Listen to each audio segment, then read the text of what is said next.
Can you talk a little bit about the bill that I think it's in the Senate now that would impose duties on Chinese goods as a result of the currency manipulation question with the Chinese? So there's clearly enormous sympathy in the administration to the concerns of this bill.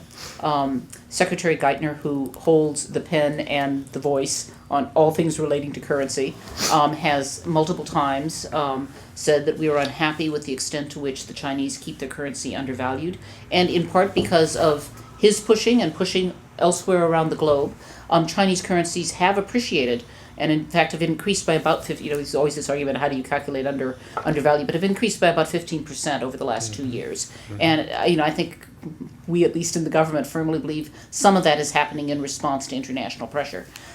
So they're moving in the right direction. A lot of people argue they still have some ways to move.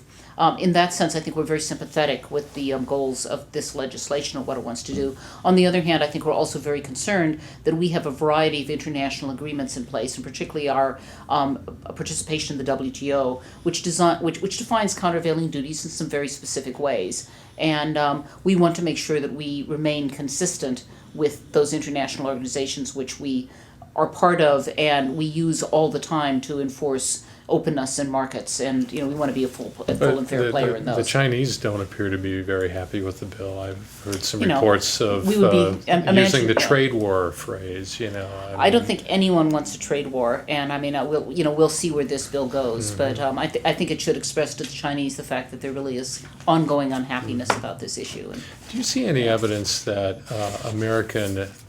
American jobs are returning from overseas as a result of rising wages and those kind of other economic issues in places like Japan or India? China or India. So I've heard a few anecdotes about this. There've been a couple of reports. I think Bain, or maybe it was McKinsey, put out a report sometime in the last month or two. If you look at countries like China.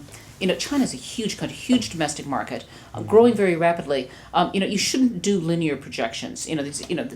No country keeps up 10% growth indefinitely, right? And particularly as you start dealing with the strains of urbanization and all of that. And as China grows and its middle class develops, wages go up. They're concerned about a whole set of what I think is sort of the middle class concerns about the environment, about the air, about safety concerns, about labor concerns. Clearly have grown over time and are likely to continue to grow. And in that sense, Chinese markets will become more competitive and closer to, some of the same issues you see in the United States.